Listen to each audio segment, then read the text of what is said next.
মাগুরায় শতাধিক মানুষের মুখে হাসি ফোটালো মানবতার জন্য জীবন। ঈদের খুশি ছড়িয়ে পড়ুক সবার মাঝে, এই প্রতিপাদ্য নিয়ে মাগুরায় পবিত্র ঈদুল আজহা উপলক্ষে মানবতার জন্য জীবন নামের স্বেচ্ছাসেবী সমাজসেবামূলক সংগঠনের পক্ষ থেকে শতাধিক দুস্থ, দরিদ্র, প্রতিবন্ধী, অসহায় মানুষের মুখে একটু হাসি ফোটাতে বিনামূল্যে ঈদ উপহার বিতরণ করা হয়েছে। শনিবার দুপুরে সৈয়দ আতর আলী রোড, জামরুলতলায় মানবতার জন্য জীবন সংগঠনের সভাপতি উজ্জ্বল কুমার শিকদারের সভাপতিত্বে অনুষ্ঠানে প্রধান অতিথি হিসাবে উপস্থিত ছিলেন মানবতার জন্য জীবন সংগঠনের প্রধান উপদেষ্টা মাগুরা জেলা প্রশাসক মোহাম্মদ আবু নাসের বেগ।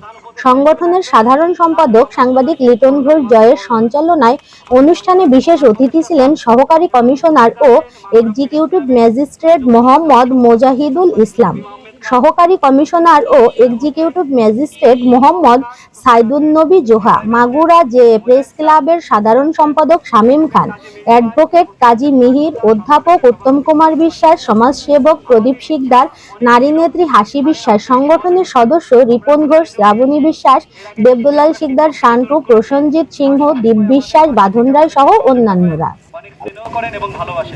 আপনারা সবাই স্যারের জন্য দোয়া করবেন, স্যার যেন সুস্থ থাকে, তার পরিবারের সকলকে নিয়ে আমাদের জন্য দোয়া করবেন। আগামীতে আমরা আজকে 100 মানুষকে সামান্য পরিমাণ ঈদ উপহার দিচ্ছি, এতে আপনাদের যতটুকু খুশি তাতেই আমাদের আনন্দ। আমরা আগামীতে চেষ্টা করবো আরও বেশি পরিমাণে দেওয়ার জন্য। আপনারা আমাদের জন্য আবারও দোয়া করবেন এবং আপনারা ধৈর্য সহকারে আমাদের এই উপহার স্যারের হাত থেকে গ্রহণ করবেন। যাদের কাছে টোকেন আছে তারা সবাই পাবেন, তাড়াহুড়া করার কিছু নেই। এ পর্যায়ে আমাদের মাঝে আজকের অনুষ্ঠানের প্রধান অতিথি এবং মানবতার জন্য জীবন সংগঠনের প্রধান উপদেষ্টা মাগুরার সুযোগ্য জেলা প্রশাসক মোহাম্মদ আবু নাসের বেগ স্যারকে কিছু বলার জন্য অনুরোধ করছি।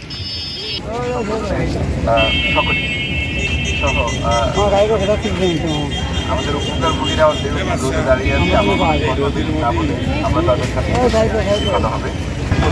আমার আলামিকা দুর্বলতা আছে, আমার চাকরিগত একটা বাধ্যকতা আছে, তাছাড়াও ব্যক্তিগতভাবে মানসিকভাবে আমি তার উপর আরেকটু বাড়ে, এটি পরিচালনা আরও বৃদ্ধি পায়। এটি আমি অনুরোধ করবেন আমাদের যারা আছে আপনারা বড় আকারে জানাচ্ছে এবং বড়ভাবে। আর সামনে দুদিন বাড়ি সবাইকে ঈদুল আজহার শুভেচ্ছা, ঈদ মোবারক, এবং এই ঈদে আমরা যেন সকলেই সমানভাবে আনন্দটা ভাগ করে নিতে পারি। আমরা চাই যে আমরা সকলেই ঈদটাকে ভাগাভাগি করে দেবো, আনন্দটাকে ভাগাভাগি করে দেবো। চলুন আমরা চলে যাই, কথা না বাড়িয়ে। এই সংগঠনের জন্য শুভকামনা থাকলো। আমি মানুষের জন্য সংগঠনটি কাজ করবে এই আমার প্রত্যাশা, এবং সকলকে আমি অনুরোধ করবো যেন ঈদ সেভাবে চালিয়ে যায়।